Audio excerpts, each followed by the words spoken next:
योग वासिष्ठ के उत्पत्ति प्रकरण में ऋषि वशिष्ठ भगवान श्री राम को परमात्मा की प्राप्ति कैसे हो तथा परमात्मा के ज्ञान की महिमा क्या है, इसका प्रतिपादन करते हैं। वे कहते हैं कि हे रघुनंदन, परब्रह्म परमात्मा देवताओं के भी देवता हैं। उनके ज्ञान की महिमा अपरंपार है।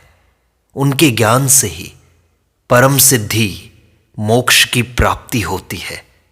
क्लेश युक्त सकाम कर्मों के अनुष्ठान से नहीं, संसार बंधन की निवृत्ति या मोक्ष की प्राप्ति के लिए ज्ञान ही साधन है।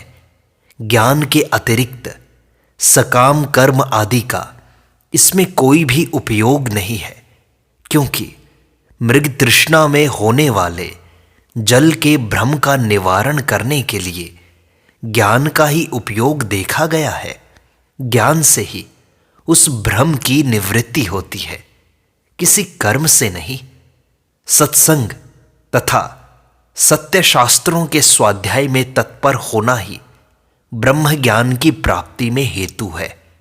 वह स्वाभाविक साधन ही मोह जाल का नाशक होता है। यह परमात्मा सत्य स्वरूप ही है। ऐसे ज्ञान मात्र से ही जीव के दुख का निवारण होता है तथा वह जीवन मुक्त अवस्था को प्राप्त होता है। तब भगवान श्री राम ने पूछा कि गुरुदेव, सबके आत्मस्वरूप इन परमात्मा के ज्ञान मात्र से कष्टप्रद जन्म मरण आदि फिर कभी बाधा नहीं देते। अतः बताइए, ये महान देवाधिदेव परब्रह्म परमात्मा किस उपाय से शीघ्र प्राप्त होते हैं?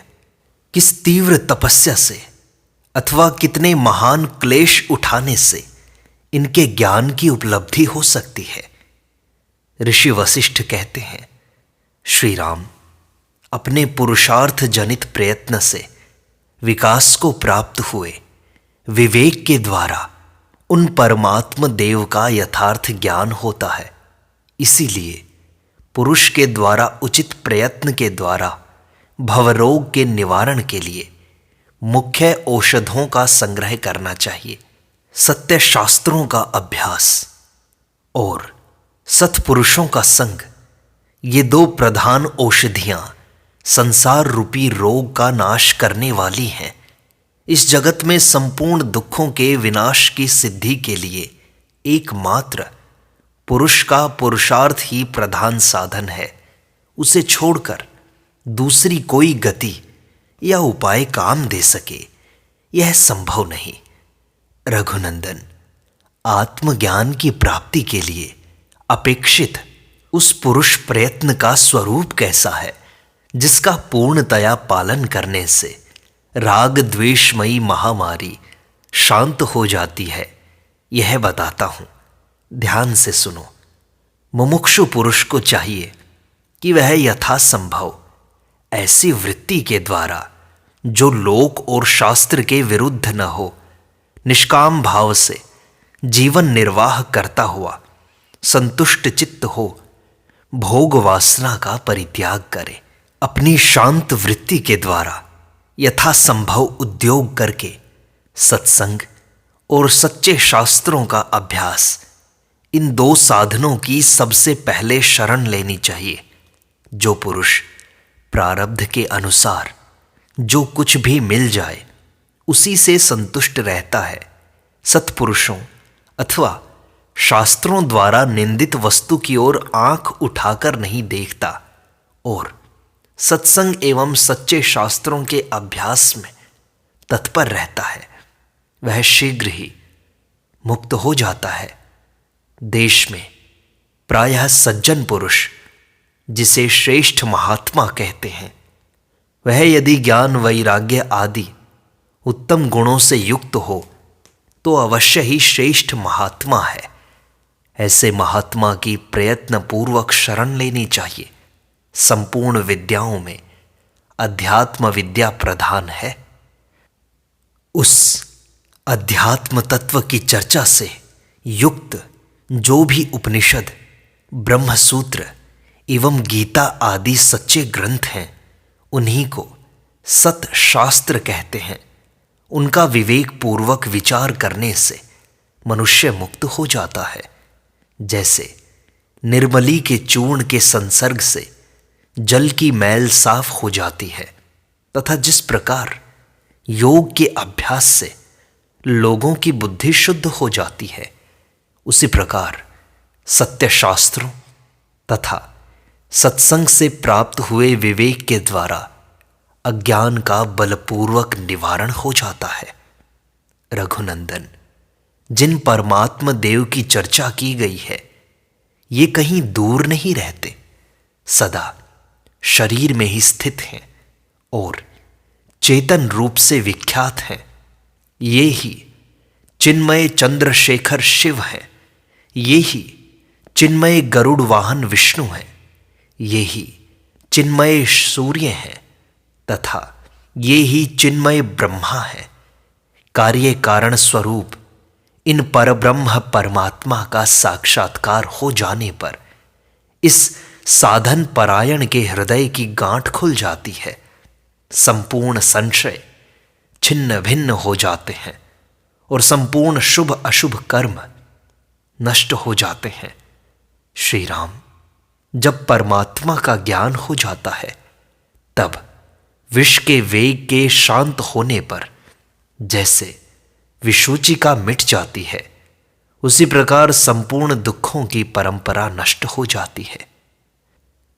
भगवान श्री राम पूछते हैं, ब्रह्मन, जिनका ज्ञान या साक्षात्कार होने पर मन संपूर्ण मोह महासागर के पार हो जाएगा, उन परब्रह्म परमात्मा का यथार्थ स्वरूप कैसा है, इसका मेरे समक्ष वर्णन कीजिए।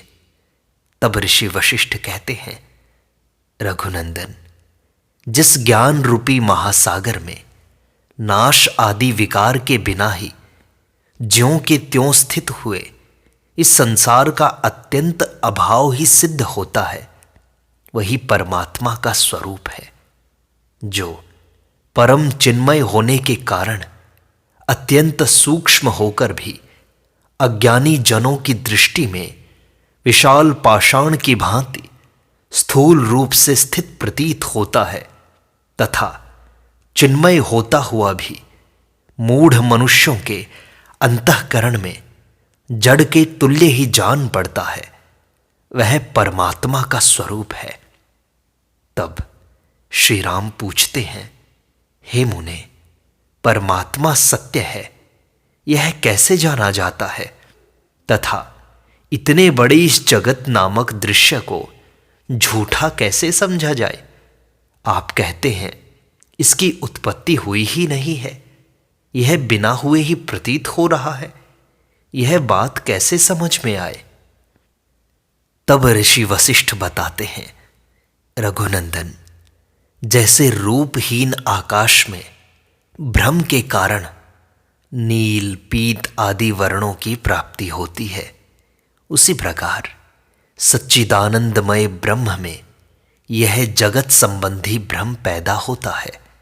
इस भ्रम के अत्यंत अभाव के ज्ञान में यदि पूरी दृढ़ता हो जाए, तभी ब्रह्म का स्वरूप पता चलता है, दूसरे किसी कर्म से नहीं। दृश्य के अत्यंत अभाव के सिवा दूसरी कोई शुभ गति नहीं है। ज्यों के त्यों स्थित हुए इस दृश्य जगत के अत्यंत अभाव का निश्चय हो जाने पर जो शेष रह जाता है, उसी परमार्थ वस्तु का बोध होता है। जिसका बोध होता है वह परमात्मा उस जानने वाले पुरुष का आत्मा ही हो जाता है। जब तक इस जगत नामक दृश्य की अपनी सत्ता का अत्यंत अभाव अथवा मिथ्यात्व सिद्ध नहीं हो जाता, तब तक परम तत्व रूप परमात्मा को कभी कोई जान नहीं सकता। असत पदार्थ की सत्ता नहीं होती और सत वस्तु का कभी अभाव नहीं होता। जो वस्तु स्वभाव से है ही नहीं, उसके निवारण में, उसे मिथ्या समझकर त्याग देने में कौन सी कठिनाई है? यह जो विस्तृत जगत दिखाई देता है पहले उत्पन्न नहीं हुआ था। यह चिन्मय मात्र होने के कारण निर्मल आकाश में ही कल्पित है, अतः ब्रह्म रूप है। उसमें अतिरिक्त इसकी कोई सत्ता नहीं है। जगत नाम से न यह कभी उत्पन्न हुआ, न है और न ही दिखाई देता है। जैसे सुवर्ण में कल्पित कटक कुंडल आदि का सुवर्ण दृष्टि से अभाव ही है, उसी प्रकार ब्रह्म में कल्पित जगत का ब्रह्म दृष्टि से अभाव ही सिद्ध होता है। अतः इसके परिमार्जन में इसे असत समझ लेने में क्या परिश्रम है। अब मैं बहुत सी युक्तियों द्वारा इस विषय का कुछ विस्तार के साथ इस तरह प्रतिपादन करूंगा जिससे परमार्थ तत्व का स्वयं ही अनुभव हो जाता है। जो पहले ही उत्पन्न नहीं हुआ उसका यहां अस्तित्व कैसे हो सकता है? मरुभूमि में जलपूर्ण नदी की सत्ता कैसे संभव है? भ्रम से प्रतीत होने वाले द्वितीय चंद्रमा में ग्रह भाव कैसे हो सकता है? जैसे वंध्या का पुत्र नहीं होता, जैसे मरुभूमि में जल की सरिता नहीं बहती, जैसे आकाश में वृक्ष नहीं होता, उसी तरह जगत रूप भ्रम की कोई सत्ता नहीं है। श्री राम, यह जो कुछ दिखाई देता है वह सब रोग शोक से रहित ब्रह्म ही है। इस विषय का मैं आगे चलकर केवल वाणी द्वारा ही नहीं युक्तियों से भी प्रतिपादन करूंगा। उदार बुद्धि रघुनंदन, तत्वज्ञ पुरुष जिस विषय का युक्तियों द्वारा वर्णन करते हैं उसकी अवहेलना करना कदापि उचित नहीं है। जो मूढ़ बुद्धि मानव युक्ति युक्त वस्तु का अनादर करके कष्ट साध्य वस्तु में आग्रह रखता है उसे विद्वान लोग अज्ञानी समझते हैं। तब श्री रामचंद्र पूछते हैं, भगवन, यह किस युक्ति से जाना जाता है कि यह दृश्यमान जगत ब्रह्म ही है? यह बात कैसे सिद्ध होती है? यदि युक्तियों द्वारा इस विषय का अनुभव हो जाए तब तो फिर जानने योग्य कुछ भी शेष नहीं रह जाता। तब ऋषि वशिष्ठ कहते हैं, रघुनंदन, यह मिथ्या ज्ञान रूपिणी विषुचिका चिरकाल से दृढ़ मूल हो गई है, पक्की हो गई है। इसी का नाम जगत है और इसी को अविचार कहते हैं। यह ज्ञान के बिना हटेगी नहीं। जो जिस पदार्थ को पाना चाहता है और उसके लिए पूरा प्रयत्न करता है वह उस पदार्थ को अवश्य प्राप्त कर लेता है, परंतु यह बात तभी संभव होती है जब वह बीच में ही थककर या ऊबकर प्रयत्न से मुंह न मोड़ ले। श्री राम पूछते हैं, शास्त्र वेत्ताओं में श्रेष्ठ गुरुदेव, आत्मज्ञान की प्राप्ति कराने के लिए कौन सा शास्त्र मुख्य है जिसका ज्ञान प्राप्त कर लेने पर मनुष्य को फिर कभी शोक नहीं होता? ऋषि वशिष्ठ कहते हैं, महामते, जिन शास्त्रों में मुख्यतः आत्मज्ञान का ही प्रतिपादन हुआ है उनमें यह महारामायण नाम का शास्त्र ही सब में श्रेष्ठ और शुभ है। इस उत्तम इतिहास का श्रवण करने से बोध प्राप्त हो जाता है। इसे समस्त इतिहासों का सार कहा गया है। यह वाङ्मय श्रवण कर लेने पर कभी क्षीण न होने वाली जीवन मुक्ति स्वयं ही प्रकट कर देता है। इसलिए यही सबकी अपेक्षा अत्यंत पावन है। जैसे स्वप्न आदि के रहते हुए ही यह स्वप्न है, ऐसा ज्ञान हो जाने पर उस स्वप्न के सच्चे होने की भावना नष्ट हो जाती है। उसी प्रकार इस शास्त्र का विचार करने से जब यह समझ में आ जाता है कि सारा जगत स्वप्न के समान मिथ्या है, तब यह दृश्य जगत ज्यों का त्यों स्थित रहकर भी ज्ञानी की दृष्टि में विनष्ट हो जाता है। आत्मज्ञान के लिए अपेक्षित जो जो युक्तियां इस शास्त्र में हैं वे ही दूसरे ग्रंथों में भी उपलब्ध होती हैं। इसीलिए विद्वान पुरुष इस महारामायण को संपूर्ण विज्ञान शास्त्र रूपी धन का कोष मानते हैं।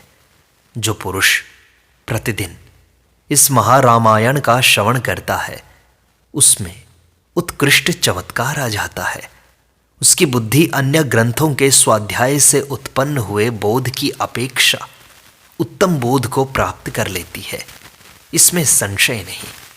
किसी दुष्कर्म के फल का उदय होने के कारण जिसकी इस ग्रंथ के प्रति रुचि अथवा श्रद्धा नहीं है, जिसे यह शास्त्र नहीं रुचता, वह दूसरे किसी ज्ञान प्रधान सत्य शास्त्र का विचार करे, उससे हमारा कोई द्वेष नहीं है। जैसे उत्तम औषध का पान करने पर स्वयं ही निरोगता प्राप्त होती है, उसी तरह इस योग वाशिष्ठ महारामायण का श्रवण कर लेने पर जीवन मुक्ति का स्वयं अनुभव होने लगता है। परब्रह्म की प्राप्ति हो जाती है। परमात्मा के आनंद में मनुष्य डूब जाता है।